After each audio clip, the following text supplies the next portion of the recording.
तो संसद में मानसून सत्र की कार्रवाई जारी है। आज कई महत्वपूर्ण विधायी कामकाज बिजनेस लिस्ट में शामिल किए जाएंगे। केंद्रीय गृह मंत्री अमित शाह लोकसभा में बिल पेश करेंगे। जन्म मृत्यु प्रमाण पत्र संशोधन बिल पेश होगा। कानून मंत्री अर्जुन राम मेघवाल भी बिल पेश करेंगे। सुप्रीम कोर्ट में जजों की संख्या बढ़ाने से जुड़ा बिल पेश होगा। बड़ी जानकारी आप तक पहुंचा रहे, जो आपको बताते चले कि सदन में मानसून सत्र की कार्रवाई जारी है और कई महत्वपूर्ण बिल पेश किए जाएंगे। और आज कई महत्वपूर्ण विधायी कामकाज बिजनेस लिस्ट में शामिल किए गए हैं। गृह मंत्री अमित शाह लोकसभा में बिल पेश करेंगे। चलिए और जानकारी लेते हैं। प्रदीप हमारे साथ लगातार जुड़े हुए हैं।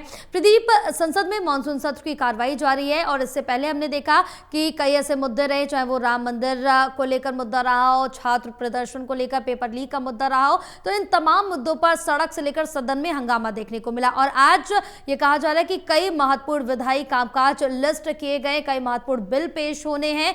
क्या इन हंगामों के चलते ये सभी बिल पेश हो पाएंगे? देखिए, ये जो मानसून सत्र चल रहा है उसकी कार्रवाई का ये जो हफ्ता है उसकी कार्रवाई का ये आखिरी दिन है, यानी शुक्रवार का दिन है।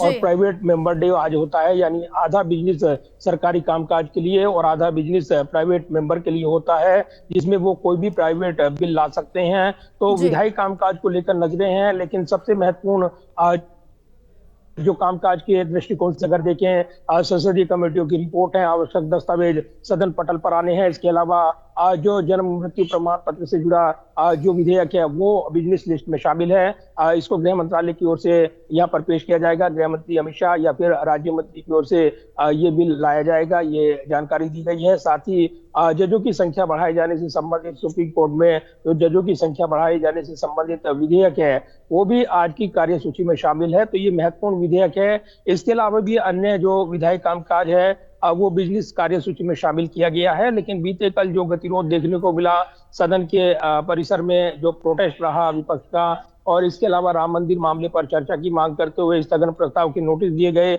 उसको लेकर गतिरोध देखने को मिला है। इसके अलावा भी जो लाठीचार्ज बल प्रयोग छात्रों के ऊपर, उस पर गृह मंत्री सदन में बयान दे, ये विपक्ष मांग कर रहा है। तो दूसरे हफ्ते की कार्रवाई का आज आखिरी दिन है और ऐसे में सदन की कार्रवाई सुचारू रूप से चल पाएगी, इसको लेकर यहाँ पर संदेह जताया जा रहा है, क्योंकि विपक्ष लगातार अपनी मांगों पर अड़ा हुआ है। ऐसे में विधायी कामकाज प्रभावित हो सकता है। तो सदन की कार्रवाई 11 बजे शुरू होगी और देखना बड़ा सवाल रहेगा कि क्या दोनों सदनों की कार्रवाई सुचारू रूप से चल पाएगी या नहीं, क्योंकि कहीं ना कहीं विपक्ष अपने मुद्दों पर अड़ा हुआ है। तो वहीं यहाँ पर विशेषाधिकार हनन का नोटिस राहुल गांधी के खिलाफ दिया गया है।